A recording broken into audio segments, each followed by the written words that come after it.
नमस्कार, आप देख रहे हैं आज तक। आपके साथ मैं हूं सईद अंसारी। स्वागत है आपका चुनाव आज तक में। एक हफ्ते के अंदर प्रधानमंत्री नरेंद्र मोदी ने बंगाल में चौथा दौरा किया। कांती की चुनावी रैली में प्रधानमंत्री नरेंद्र मोदी ने विधानसभा चुनावों में बीजेपी की जीत की हुंकार भरी, तो दूसरी तरफ बांकुरा में रैली कर रही ममता बनर्जी ने प्रधानमंत्री नरेंद्र मोदी के एक एक हमले का जवाब दिया।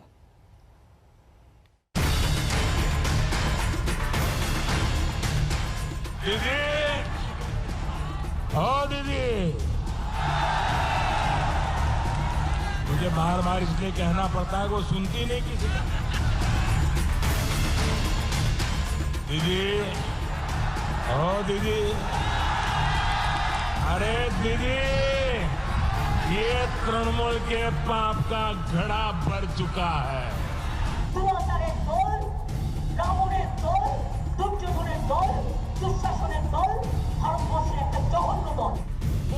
बहत्तर घंटे से भी कम का वक्त बचा है और पहले दौर के आखिरी कुछ घंटों में ये घमासान मचा है। पूर्वी मेदिनीपुर के कांती से पीएम मोदी ने ममता बनर्जी के घर घर सरकारी राशन की स्कीम पर हमला बोला। वहीं उनकी रैली के बाद बांकुरा के विष्णुपुर से ममता ने उन पर पलटवार किया। जब जरूरत होती है तब तो दीदी दिखती नहीं है, लेकिन जब चुनाव आता है तो कहती है सरकार द्वारे द्वारे, सरकार द्वारे द्वारे। यही इनका खेला है, यही इनका खेला है। 2 मई को पश्चिम बंगाल दीदी को द्वार दिखाएगा। लोकेरा आपना के दौरजा देखाबे। জিজ্ঞেস করুন, আগের বারে বলেছিলেন না 15 লক্ষ টাকা করে সবার অ্যাকাউন্টে দেবে, পেয়েছেন? 15 লক্ষ টাকা করে পেয়েছেন? কেউ পাননি তো 15 লক্ষ টাকা নাই, বিজেপিরও ভোট নাই। মিথ্যে কথা বলবে কেন? আমি যেটা বলে যাব আমি করব, আমি করে দেখিয়েছি। बीजेपी একটাও করে দেখাতে পারেনি। पीएम मोदी के मंच पर आज नंदीग्राम से ममता को चुनौती दे रहे शुभेंदु अधिकारी भी थे और उनके पिता शिशिर अधिकारी भी। किसानों के हक में नंदीग्राम के संग्राम को खड़ा करने में शुभेंदु की बड़ी भूमिका मानी जाती है। लिहाजा पीएम मोदी ने बंगाल में किसान सम्मान निधि रोकने का मुद्दा उठाया। जवाब में ममता ने किसानों को 3 कृषि कानूनों से आगाह किया। बंगाल का किसान भूल नहीं सकता कि कैसे दीदी ने उसके साथ निर्ममता दिखाई है। दीदी ने आपको पीएम किसान सम्मान निधि से वंचित रखा। ये पैसे टीएमसी सरकार को किसानों तक नहीं पहुंचने देना था। ये पैसे दिल्ली से भारत सरकार किसानों के खाते में जमा करना चाहती थी, लेकिन दीदी किसानों से दुश्मनी लेके बैठ गई। नरेंद्र मोदी 3টে সিন্ডিকেট একটাই, একটা অমিত শাহ, একটা নরেন্দ্র মোদি আর একটা আদানি। সব চাষের জমি লুট করে নিয়ে চলে যাবে আদানি, সব ফসল লুট করে নিয়ে যাবে, আলু পেঁয়াজ সব লুট করে নিয়ে যাবে। শুধু নরেন্দ্র মোদি খাবে, অমিত শাহ খাবে আর ওই আদানি খাবে, আর বাদ বাকি সব বাংলার মানুষ, সারা দেশের মানুষ তারা কেঁদে কেঁদে বেড়াবে। बंगाल के चुनावी संग्राम में टीएमसी बीजेपी को बाहर का बताती रही है। पीएम मोदी इस आरोप से आहत नजर आए। और जो हम रोज कहते हैं, पंजाब सिंध गुजरात मराठा द्राविड़ उत्कल बंग विंध्य हिमाचल यमुना गंगा उच्छल जलधि तरंग। इस तरह पीएम मोदी ने बाहरी बताए जाने पर ममता को घेरा। ममता ने इसका जवाब दिया और कहा उन्होंने बाहर से आए गुंडों को बाहर कहा, नहीं तो सूबे में रहने वाला कोई भी बाहरी नहीं, चाहे वो किसी भी राज्य का हो। दीदी, ओ दीदी, এখানে কোনো ভারতবাসী বহিরাগত নয়, সব भारत माता संतान।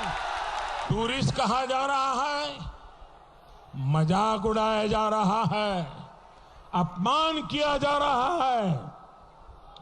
दीदी, गुरुदेव रविंद्रनाथ ठाकुर की बंगभूमि के लोग किसी को, ये गुरुदेव की मिट्टी का आवाज है, किसी को बहिरा गोता नहीं मानते, বহিরাগত नहीं मानते। বহিরাগত গুন্ডাদের নিয়ে আসছে বাংলায়। শুনুন, বাংলায় যারা বাংলায় থাকে আমরা তাদের বহিরাগত বলি না। সে রাজস্থানী হোক, পাঞ্জাবি হোক, সিন্ধ হোক, গুজরাটি হোক, মারোয়ারি হোক, তামিল হোক, দিল্লি হোক, আমরা তাদের বহিরাগত গুন্ডা বলি না। বহিরাগত গুন্ডা কাদের বলি? উত্তরপ্রদেশের গুন্ডাদের সাজিয়ে পাঠিয়ে দিচ্ছে এখানে। কপালে তিলক কেটে, একটা গেরুয়া ড্রেস পরে, পানবাহার চিবোতে চিবোতে আমাদের বাংলার সংস্কৃতিকে ধ্বংস করে দিচ্ছে। मेदिनीपुर अधिकारी परिवार का गढ़ रहा है। उनका परिवार अब तक सभी चुनावों में जीत दर्ज करता रहा है, मगर इस बार नंदीग्राम में शुभेंदु की टक्कर ममता से है।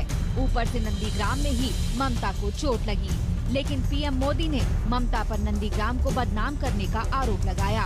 दूसरी तरफ शुभेंदु को गद्दार बताते हुए ममता भड़क गई। तो गांधी के मंच से प्रधानमंत्री नरेंद्र मोदी ने ममता बनर्जी पर बेहद दिलचस्प अंदाज में निशाना साधा, लेकिन उससे पहले उनके मंच पर भी दिलचस्प तस्वीर देखने को मिली। वो तस्वीर क्या है, आप खुद देखिए।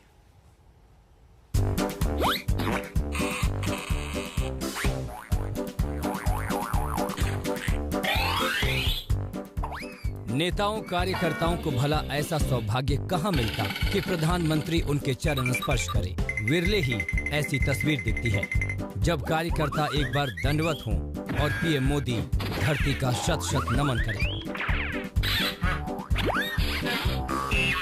मगर कांथी में मंच पर पहुंचते ही पीएम मोदी के चरणों में समर्पित होने का अजब सिलसिला शुरू हो गया।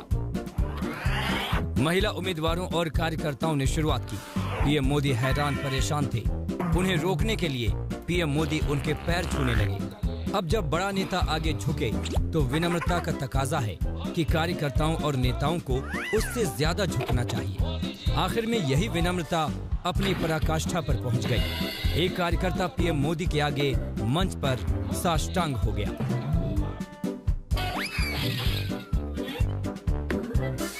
झुकने से पहले उसने इशारा किया और फिर दंडवत हो गया। पीएम मोदी झटपट उठे और उसे दोनों हाथों से पकड़कर उठाया और फिर धरती का बार बार नमन किया। जब पानी सर से ऊपर गुजरता दिखा तो पीएम मोदी ने सख्त लहजे में ऐसा न करने की हिदायत दी। पार्टी के सर्वोच्च नेता होने के नाते विनम्रता दिखाने के साथ साथ उन पर अनुशासन बनाए रखने का भी जिम्मा है। इन सब के बीच शुभेंदु अधिकारी ने माइक संभाल रखा था। जैसे ही फुर्सत मिली तो वो पीएम मोदी के पास आए। उनसे बातचीत के दौरान पीएम मोदी के हाव भाव जबरदस्त थे, लेकिन पीएम का सम्मान करने के बाद शुभेंदु भी उनके चरणों में झुक गए। एक बार फिर पीएम मोदी को पैर छूने से उन्हें रोकने के लिए झुकना पड़ा।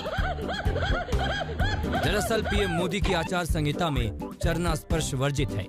पार्टी के बड़े नेता इसे बखूबी जानते हैं, लेकिन सामान्य कार्यकर्ताओं को प्रधानमंत्री के अभिवादन का शायद सबसे अच्छा तरीका यही समझ आया। कांथी में प्रेमा राजाराम के साथ आज तक ब्यूरो।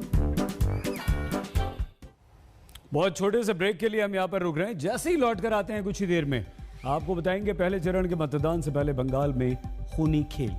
देखते रहिए आज तक। बंगाल चुनावों में पहले दौर की वोटिंग से पहले खूनी खेल चल रहा है। कूच बिहार के तनहाटा में बीजेपी के मंडल अध्यक्ष अमित सरकार का शव लटका पाया गया। बीजेपी ने टीएमसी पर हत्या का आरोप लगाया है।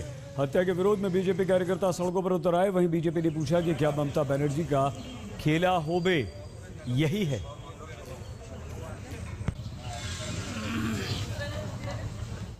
मुझे बहुत दुख के साथ कहना पड़ रहा है कि कूच बिहार लोकसभा के एक मंडल अध्यक्ष अमित सरकार को रात को मारकर फांसी पर लटका दिया गया। ये दीदी और भतीजे, पीसी और भाईकों का खेला चालू हो गया। वो सोच रहे हैं कि इससे पहले चरण के चुनाव के पहले हम आतंक फैलाकर भारतीय जनता पार्टी के कार्यकर्ताओं को घर बैठा देंगे, मतदाताओं को वोट डालने नहीं देंगे। दीदी, ये सपना आपका पूरा नहीं होगा।